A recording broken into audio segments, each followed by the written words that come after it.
Hello, my name is Andres Vanax, and this is my channel, Astronomy Meets Christianity, where we use astronomy to determine the events of the dates for various events in Christianity.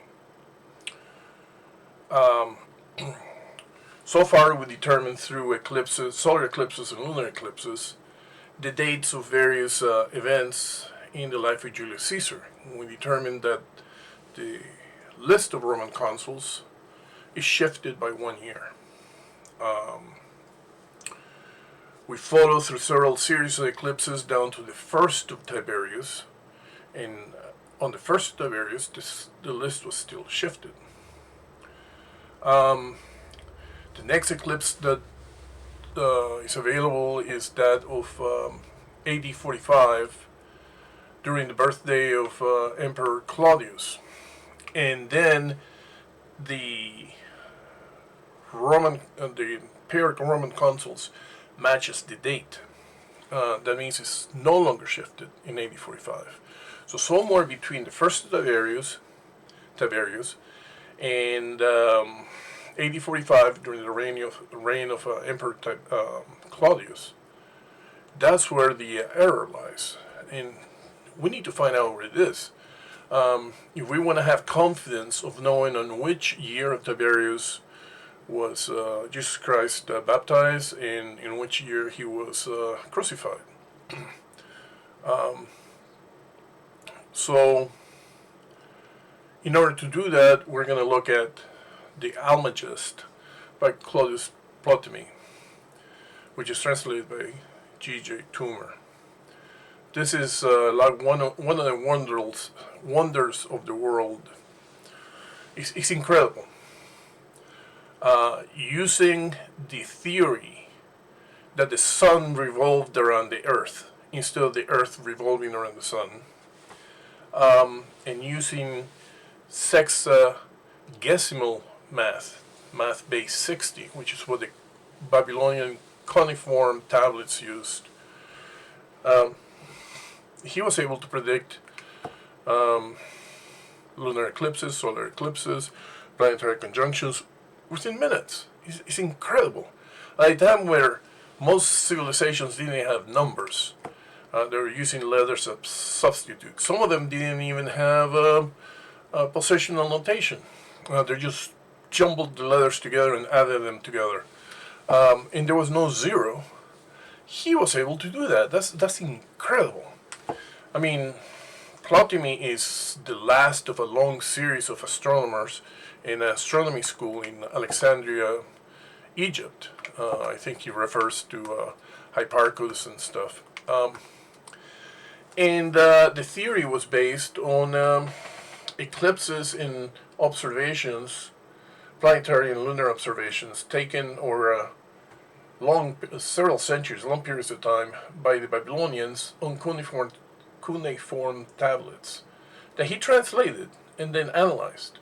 It's amazing.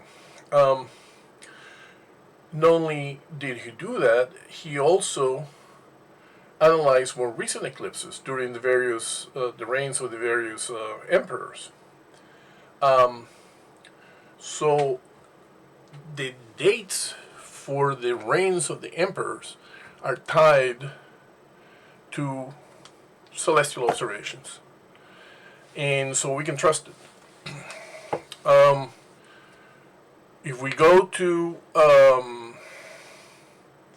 archive.org, which is a fantastic site, you should know it by heart.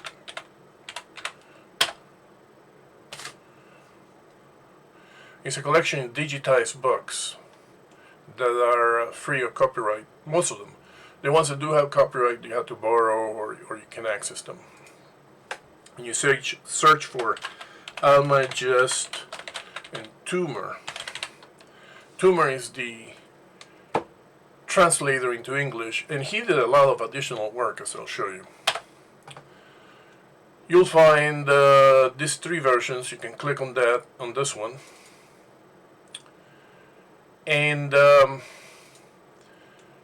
And then, since the search capability here is pretty lousy, you can go ahead and download it as a PDF file. Once you download it as a PDF file, then you can look at it in a decent viewer. Almagest.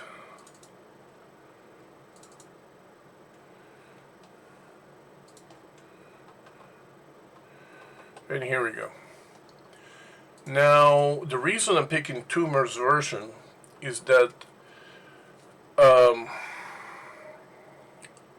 Ptolemy wrote the book Almagest, and then separately, either Ptolemy or one of his students published a little list of the reigns of the kings that he used in conjunction with his book. That appears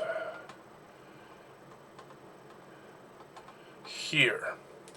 And these are all the kings of Egypt over time. And he starts it with Nabonassar, who conquered Egypt and then decided to have his first year declared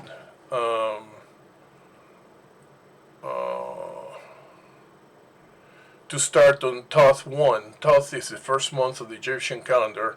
1 would be the first day of Thoth. And it's calculated to be February 26 of minus 746. Then he lists all the kings after that. Then comes the Persians. Then comes the Greeks. And finally, when Augustus defeated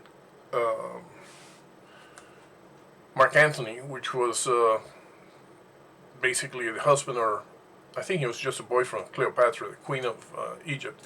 When he conquered Egypt, defeating Cleopatra, Augustus became king of Egypt.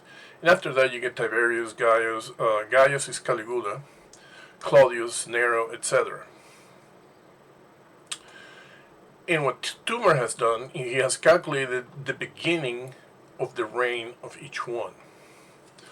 Now, the Egyptians had a couple calendars, but their civic calendar was called the wandering calendar. That's because it didn't have any leap years. So every 4 years, it fell behind 1 year behind the Julian calendar, for example, which is more in line with the stars. So the Egyptian year, every 4 years, lost a day with respect to the stars. But one of the reasons Ptolemy used it is because it was so simple. It was exactly 365 days.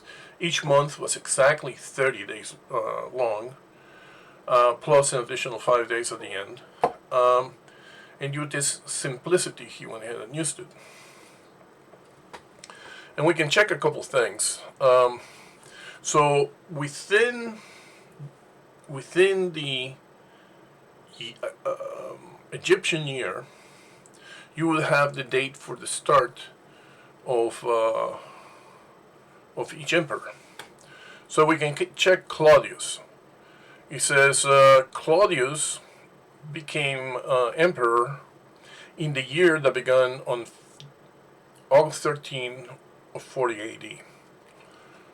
We can check Wikipedia on that, what the conventional date is.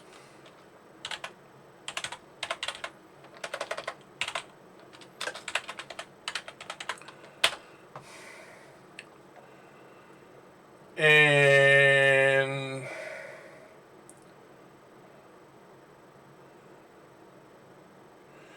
he started reigning on the 24th of January of 41. So he started reigning on the January 24th, 41.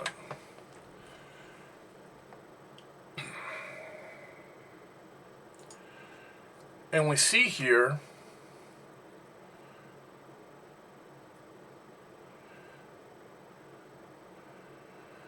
that the year in which he began reigning was from August 13 of 40 to August 12 of 41. So that matches. So now we know that date is correct. In addition to know the date, we need to know the pairs consuls that define the beginning of the year for each one of those years. And to do that, we need to go to Cassius Dio, like we already talked, and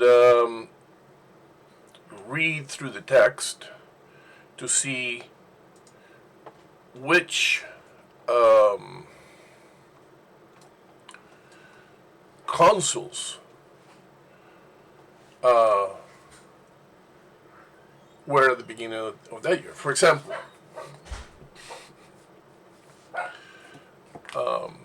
when Caius Caligula dies and Emperor Claudius begins, that's the year where Sentius and Pomponius Secundus were the consuls. Ptolemy says that he began his reign between August 13, 40 AD and August 12, 41 AD. And then the conventional date is January 24, 41 AD, which is in between, bracketed by these two. So the dates match between the conventional date and Ptolemy, and the paraconsuls matches. So there's no shift. Everything is cool.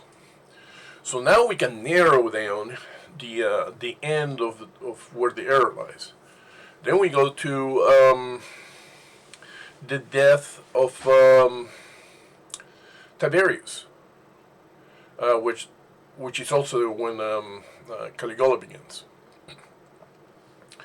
Ptolemy says that Caligula began between August 14, 36 AD to August 13, 37 AD, and the conventional date is March 16, 37 AD, so which is bracketed. And Cassius Dio tells us that Gnaeus Proculus and Pontius Nigrinus were the consuls. Everything matches, so there's no shift. So now we know that the error lies between the first year of Tiberius and the last year of Tiberius. The error is within Tiberius. Then we go to what does it say about the first date of Tiberius. And this is why we couldn't use Ptolemy before. We know Sextus Apuleius and Sextus Pompeius were the consuls that defined the year when Augustus died. We know Augustus died on the 19th of August. And is conventionally said to be the 14 AD, and we have determined through eclipses that it's actually on the 15 AD, so it's corrected to 15 AD. Now, 14 AD corrected to 15 AD. Now, Ptolemy says that the year in which he died was from August 20th, 14 AD to August 19th, 15 AD. There lies the problem. Did the reign of Tiberius start on the same day that Augustus died? Or did it start the next day?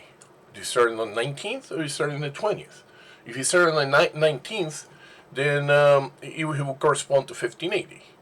If it started on the 20th, it will correspond to 1480. So we could not use Ptolemy to determine the shift on the list. We determined that, that's why we spent so much time going through eclipses. But now that we know, it's confirmed that the list is shifted on the 1st of Tiberius. So now we have the error from the 5th of Tiberius, 1st of Tiberius, to the last of Tiberius. Where's the error? Did the error happen before the 15th of Tiberius?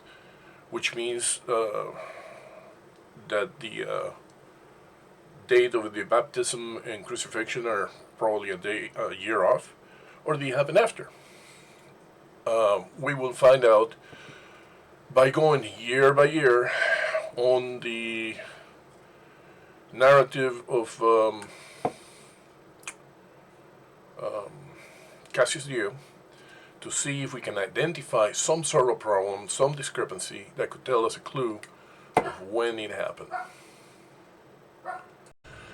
But before we can do that, let's see if we can narrow down the search area.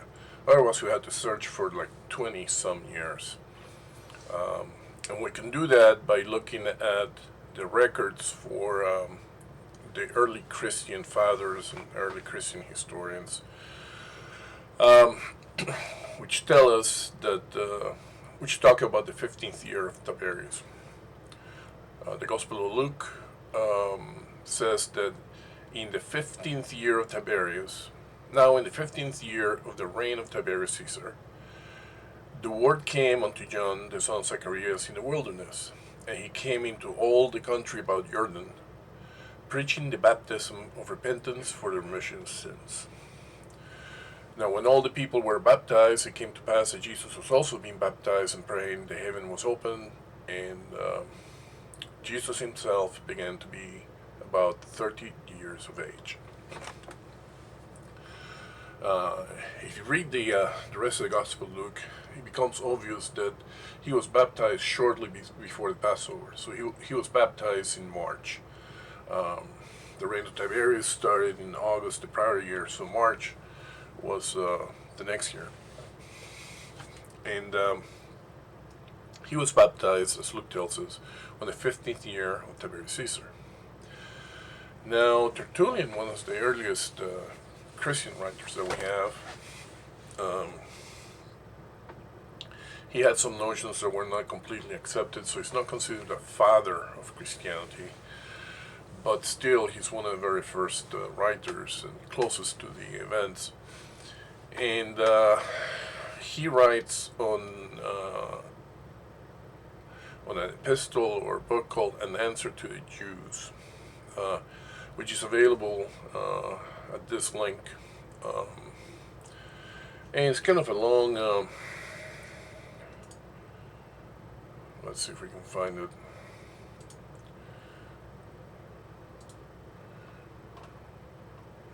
Yeah, this is the answer to the Jews.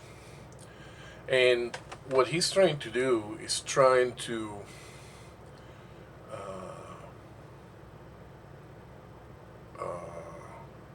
provide proof that the prophecy of Daniel came to pass with the birth and death of Jesus Christ.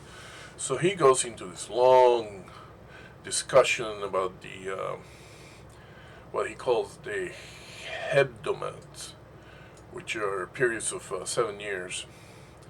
And to do that, he needs to account for the reigns of all the kings up to that point, from Daniel to Jesus Christ.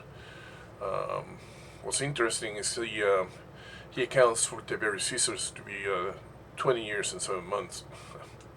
And then he says, in the 50th year of his empire, Christ suffered, being about 30 years of age. And there are two errors here. It shouldn't be 50th year of empire. It should be the 15th year of his empire. He's talking about Tiberius Caesar.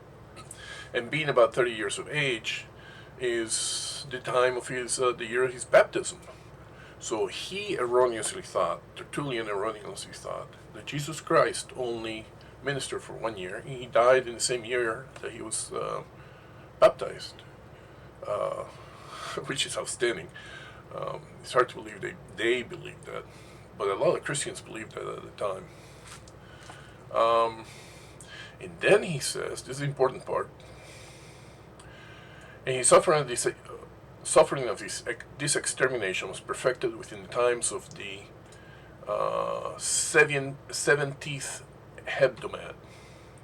So he's all concerned about matching 70 times 7 years, and he calculates it to happen when he died under Tiberius Caesar and the consul Aurelius Geminus and Fufius Geminus. That's the year in which he was baptized. And then he says, in month of March, at the time of the Passover, on the 8th day before the calendars of April. So this is one of the very first mentions of dates. This is the 25th of March.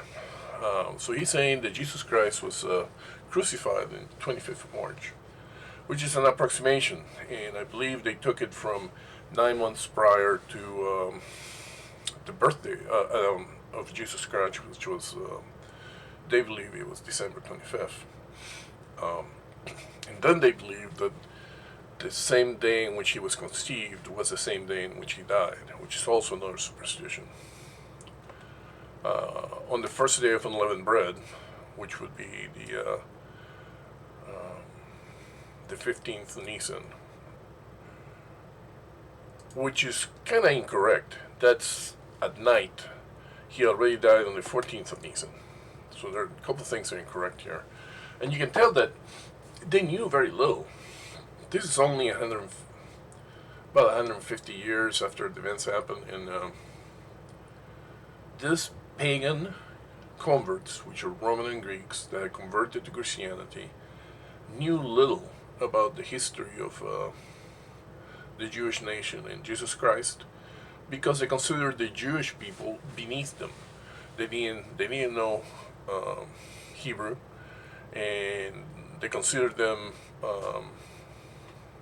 heretics. They persecuted them, they killed them, and they thought themselves superior of the Greek culture that had become Christians.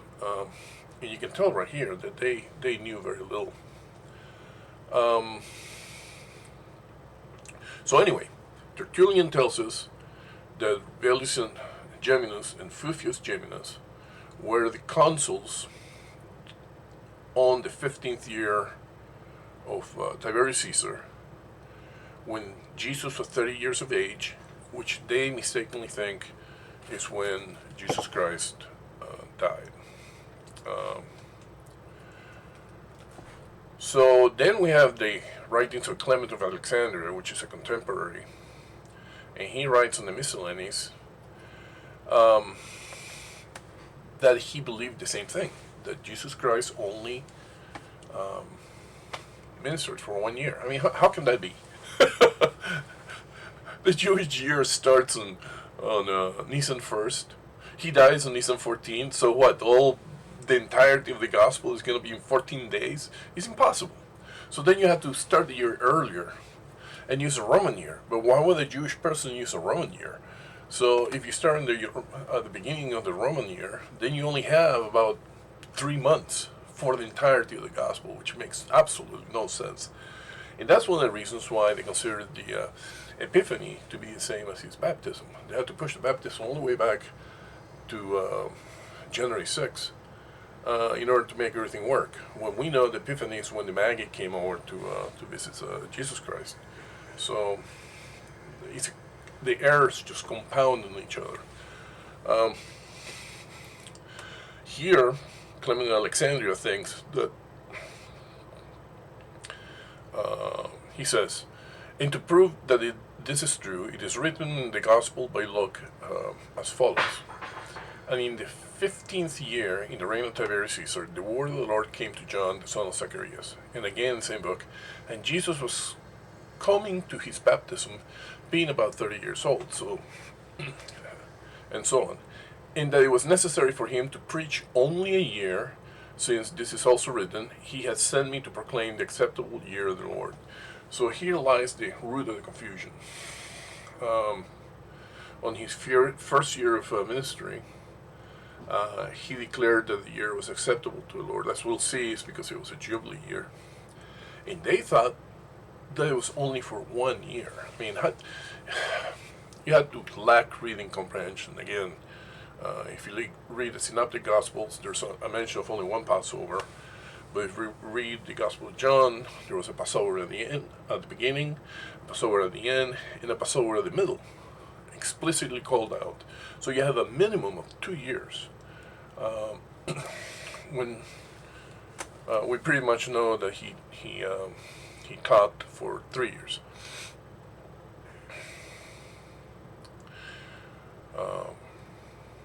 So that explains why they thought that.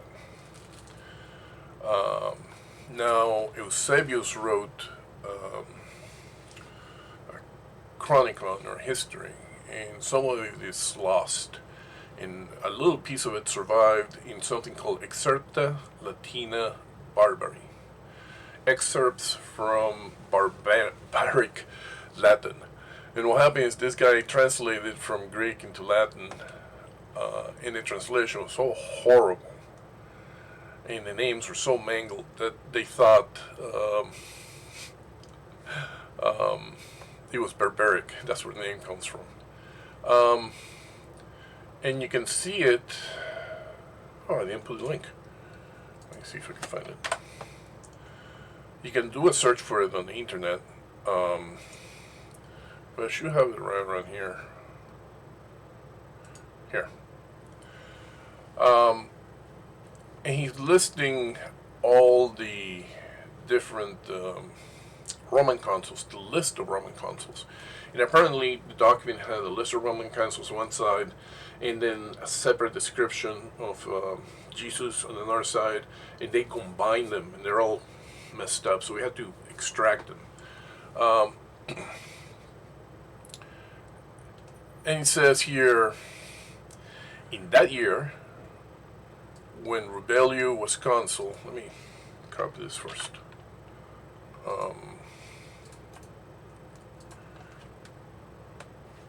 Yeah.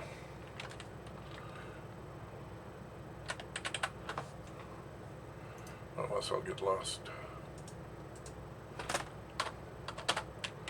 So if you click on that link, you come to this page,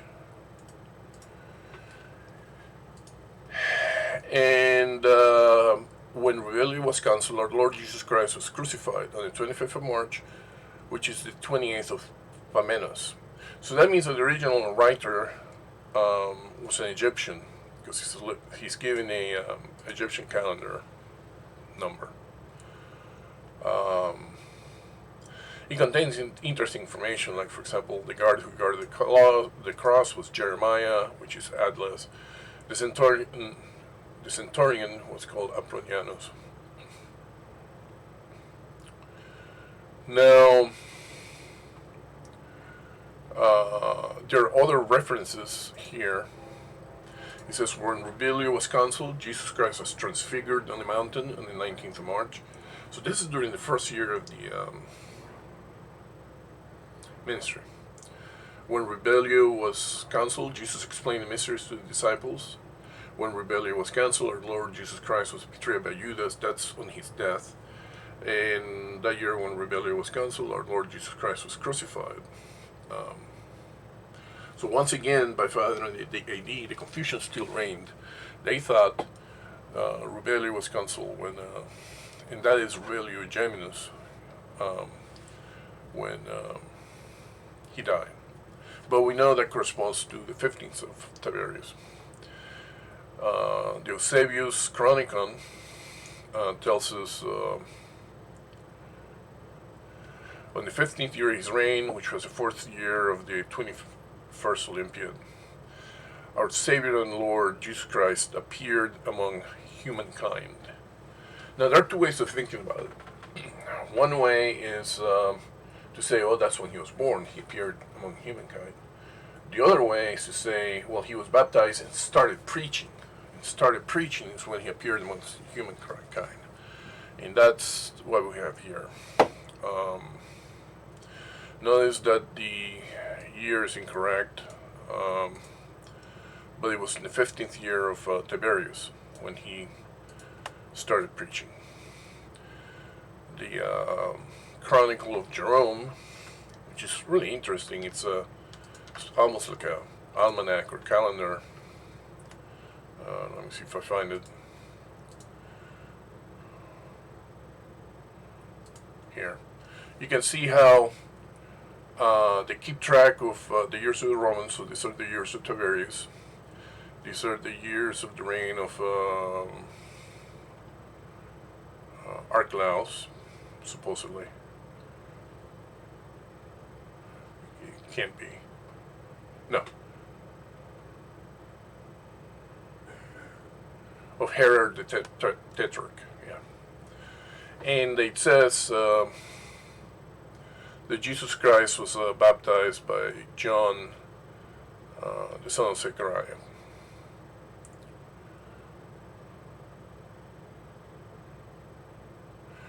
And then at the same time he says that the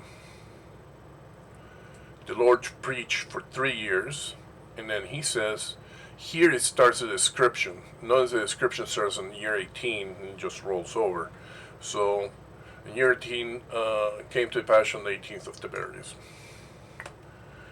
So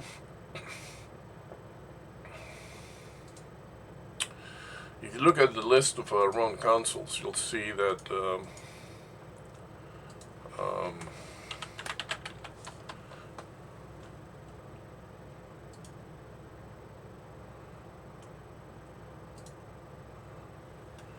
you'll see that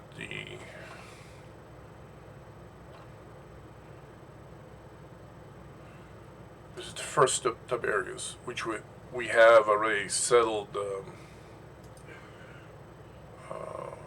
by an eclipse.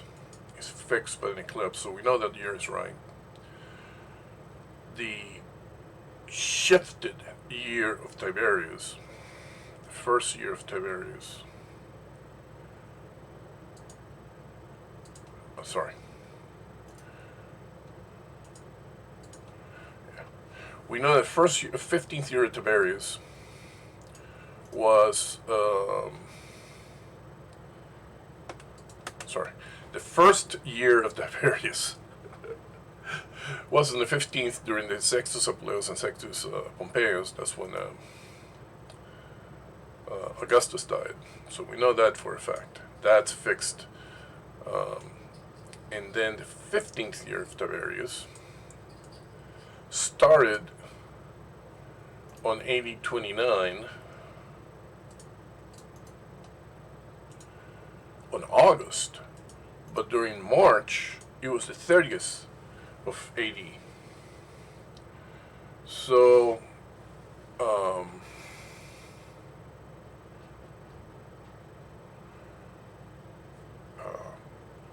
so now we know with certainty when the 15th year of Tiberius happened. I'm not sure if I explained this correctly, but if you notice, we have a sequence of names from Sextus Pompeius and Sextus Appius, and he goes down to Fufius Geminus and Rubelius Geminus. And these are the guys that are supposed to be on the 15th of Tiberius on the next year, because it's March. And they're in the right spot. That means that if this is the shifted list, these names are already shifted. Now we know the shift ends on the 1st of Gaius Caligula, because the date of March 37 matches the date. So somewhere in between these 2 years, now we have narrowed the error, so to somewhere in between these years. Frankly, since we already know exactly when the 15th of Tiberius happened and when the crucifixion of Jesus Christ happened, it doesn't really matter why to find the error.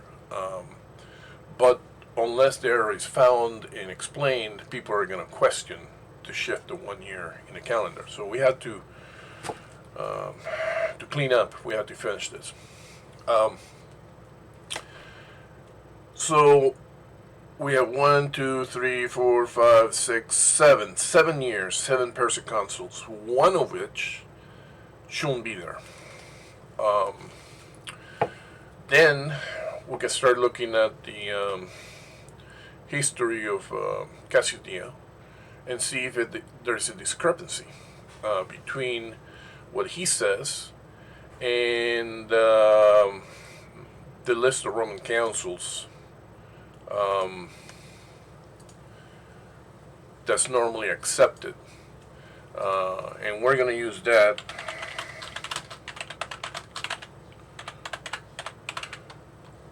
because it shows the suffect councils as well.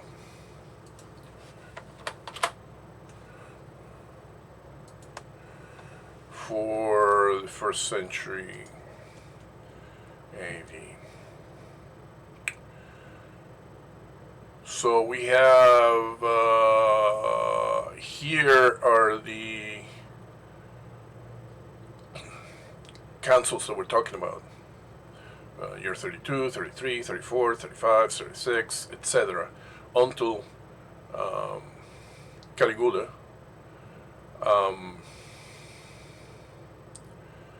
Who we know is correct. So we'll check that next. Okay, let's start the search. We'll go in the erroneous consuls list numbers. Will be from 30 AD to 36 AD. Somewhere in there, there's somebody that shouldn't be there. We can then go to Cassius Dio on volume 7, which you should already have it downloaded in your hard drive. I already show you the where to get it at. And we see on book 58, which corresponds to 32 AD, it says, as for the consuls, Domitius held office for the whole year. He was the only one, for he was the husband of Agrippina, the daughter of Germanicus. But for the rest, only for as long as he pleased Tiberius.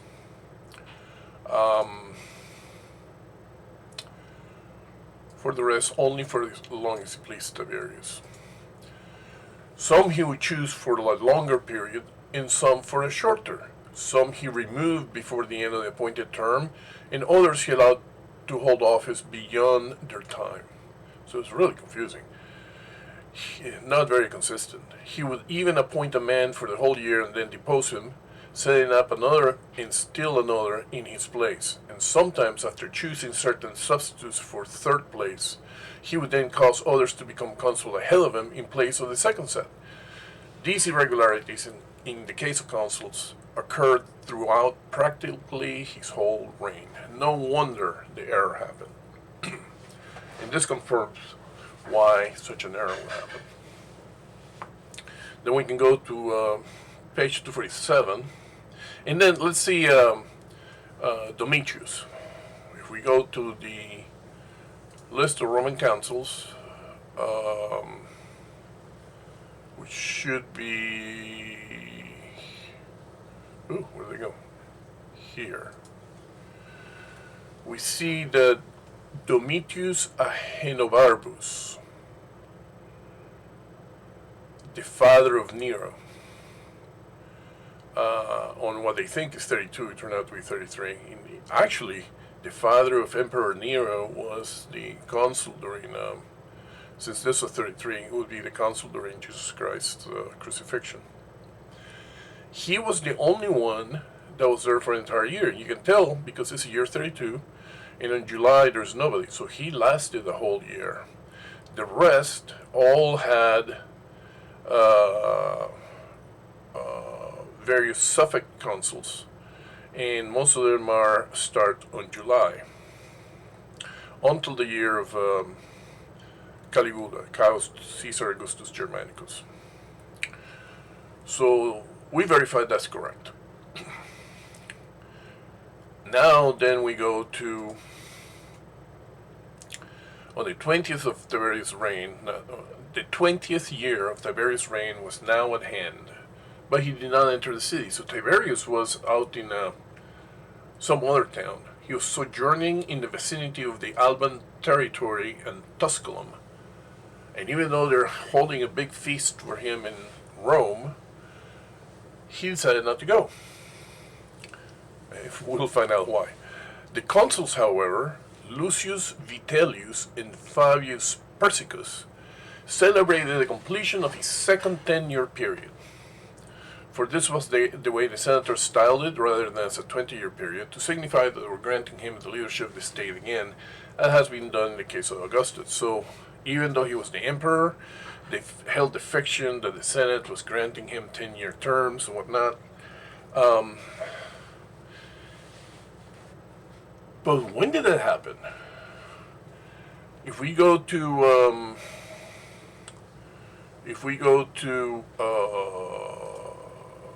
the wiki on Tiberius, we see that on the 17th of September, Tiberius was called by the Senate in order to validate his position as princeps, and had Augustus before him, and as had Augustus before him, granted himself its powers. So he became the princeps, and his term started on the 17th of September. So these guys, these two consuls, were ruling on the 17th of September, 20 years later. Punishment overtook them at the very time that they were celebrating the festival, for this time none of those accused was acquitted, but all were convicted.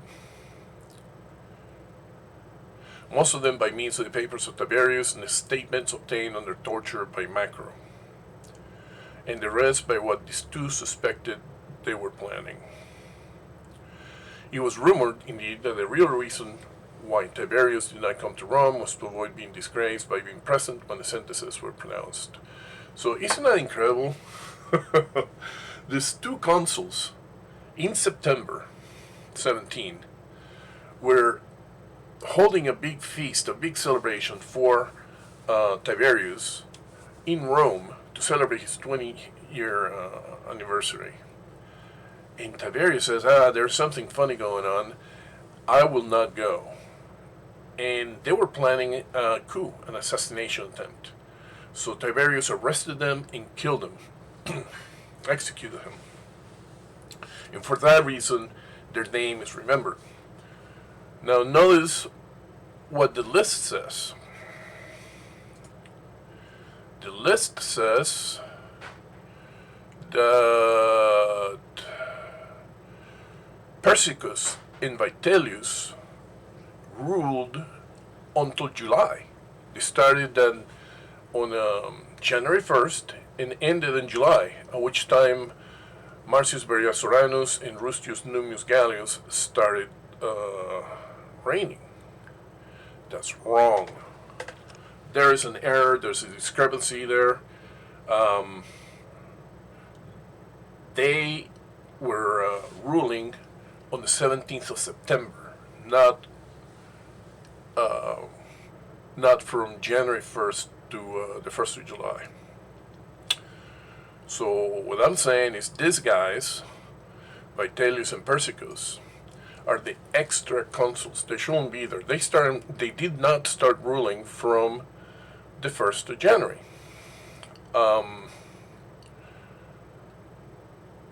They were there just for the celebrations for Tiberius. They arranged the celebrations, but their ulterior motive was to draw Tiberius into Rome and execute him. And they failed, they were arrested, and they were executed themselves. So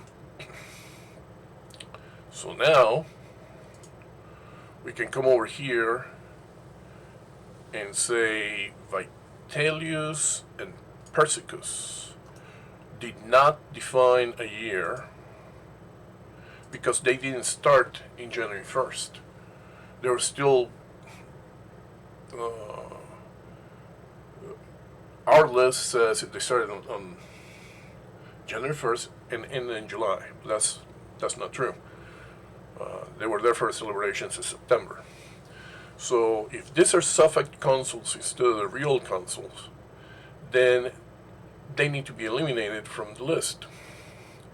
That means that all these guys move up to here. Oops.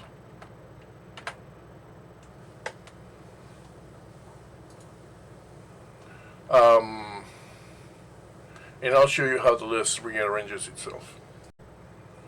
Here we go. This the list of run consuls. They move up. So now,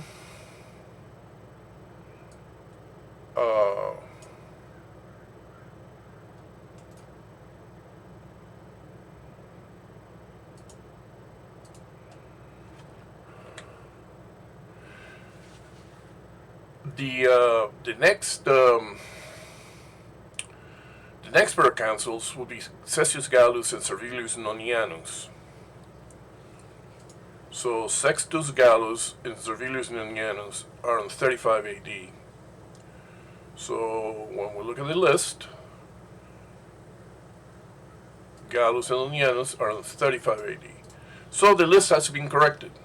So the erroneous list corresponds to this column. It ends with Sulpicius Galba and Cornelius Susa Felix.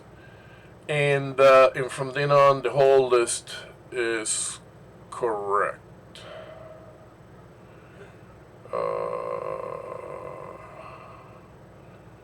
What happened to your one?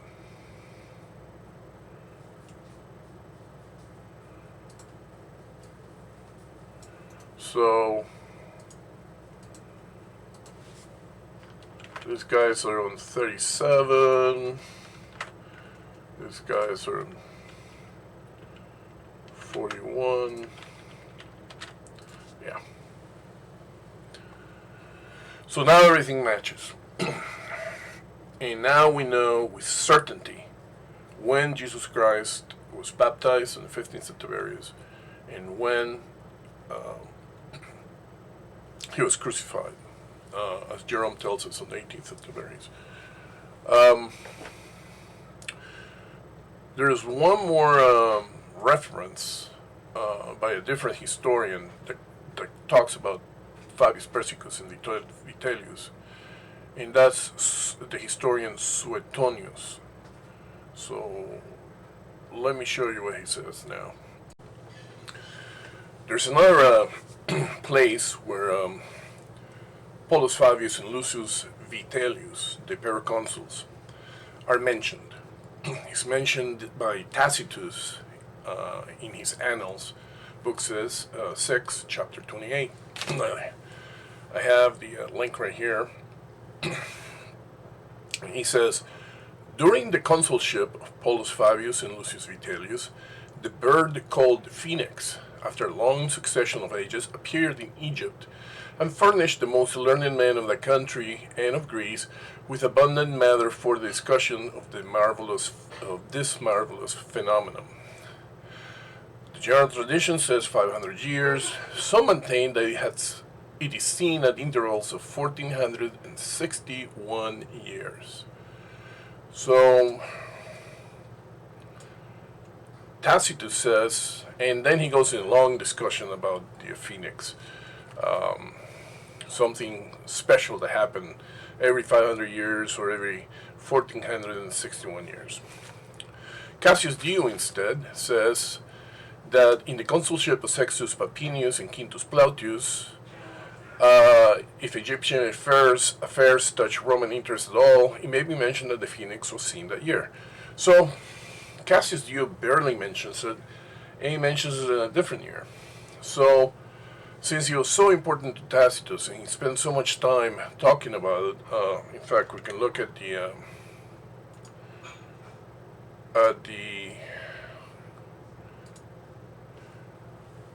here we can go to Perseus digital library, and he has Cornelius Tacitus the Annals, all the books translated, and he goes on a long discussion about it. Since he was so important to him, maybe we can assume that the year is correct in Tacitus and incorrect in Cassius Dio. If it's correct in Tacitus, in the Annals of Tacitus, then we ask, well, what's the phoenix? And he says, well, it's either every 500 years or every 1461 years. And that immediately is recognized as the Sothic cycle of Egypt, where the start of Sirius is seen every 19th of July in the Julian calendar. So that tells us July 19th. That if that is true, then now we have two mentions of those consuls. They're seen on July 19th, and then they're seen on the on the, what is it, the 17th of September, or when is it? Tiberius.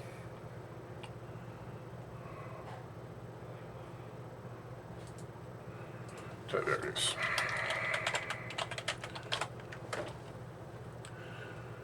You should be able to open all these links, read it yourself, make your own opinions.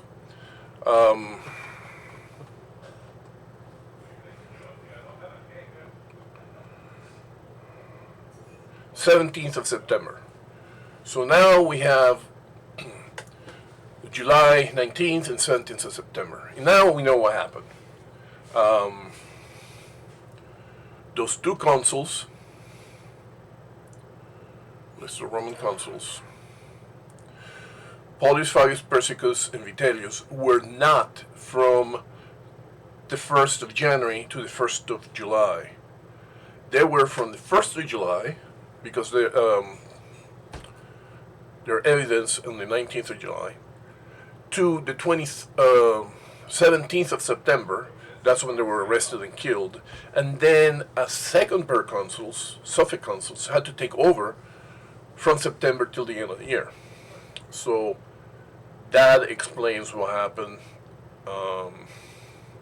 and why they are eliminated from this list.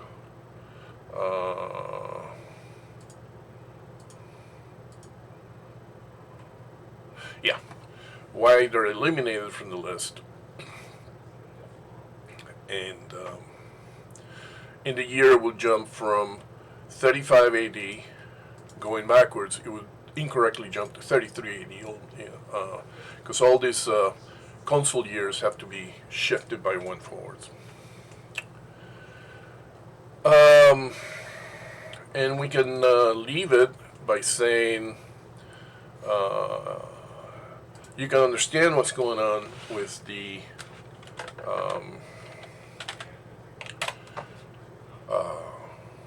years of Tiberius. I'll show you in a second. You can reconstruct all the years of Tiberius by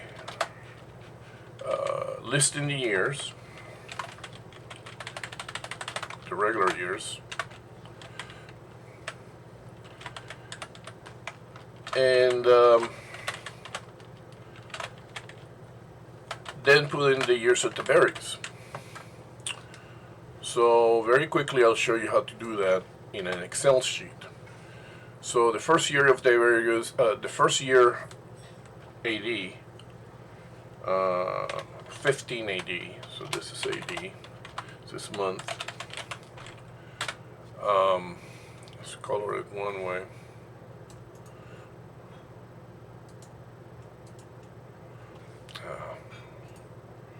Different color.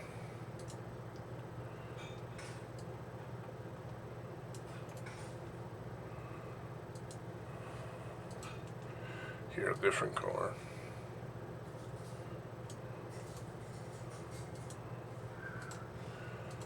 This is going to be the prior year plus 1. And then we can copy this multiple times.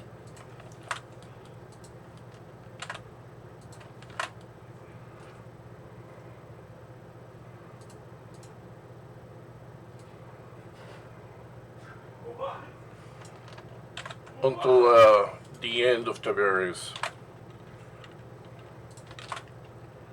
which will be around year 35.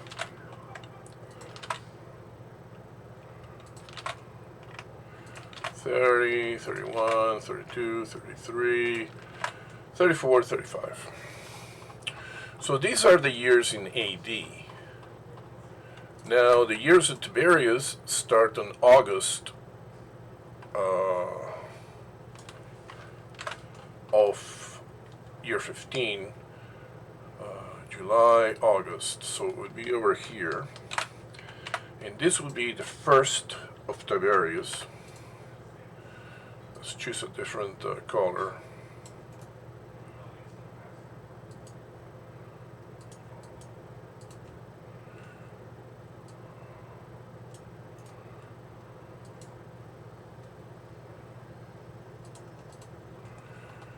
And we can do the same thing.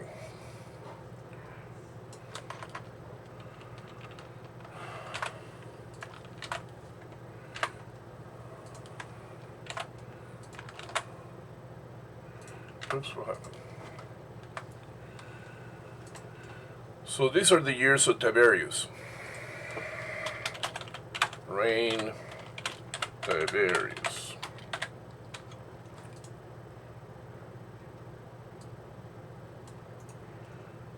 That we have verified through astronomical events, especially the lunar eclipse on the first year of Tiberius. There's a lunar eclipse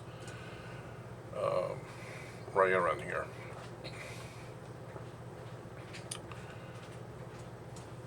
And then we can see when the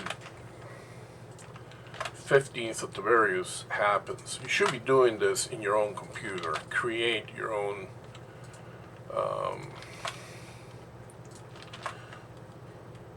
worksheet.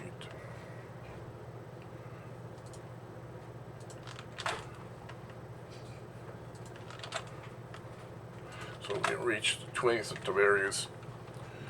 So this is how it works. The AD years start on January 1st, 1580, and then repeat, every year. The reign of Tiberius went from the moment Tiberius became emperor until the next year. So this is his first year of reign. And therefore, around March and spring, March, April of the 15th of Tiberius is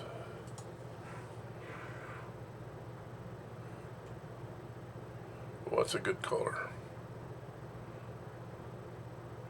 15th of Tiberius, when Jesus was baptized, is on 30 AD, around March and 30 AD. And then, as Jerome tells us, Jesus was crucified on the 18th of Tiberius, about 3 years later. So we go to the 18th of Tiberius in March. He was crucified around March or April.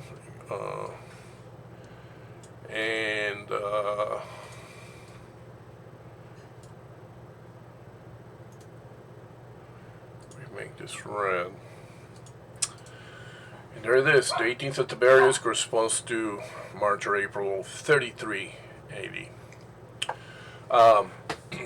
With this information, we can go ahead and determine exactly when Jesus Christ was crucified, because we have additional information. We know it was the first of Nisan.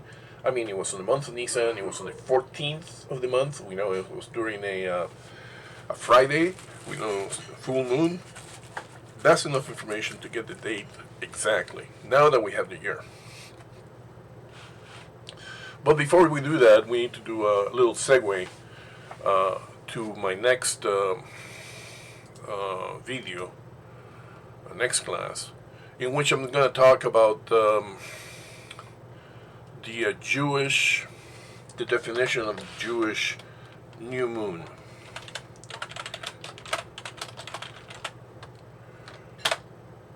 And how that affects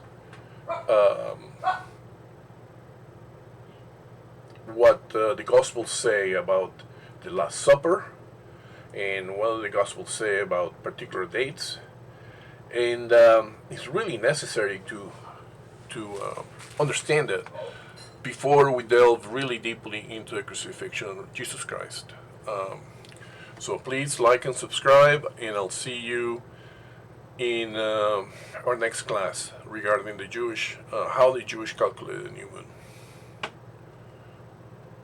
Thank you.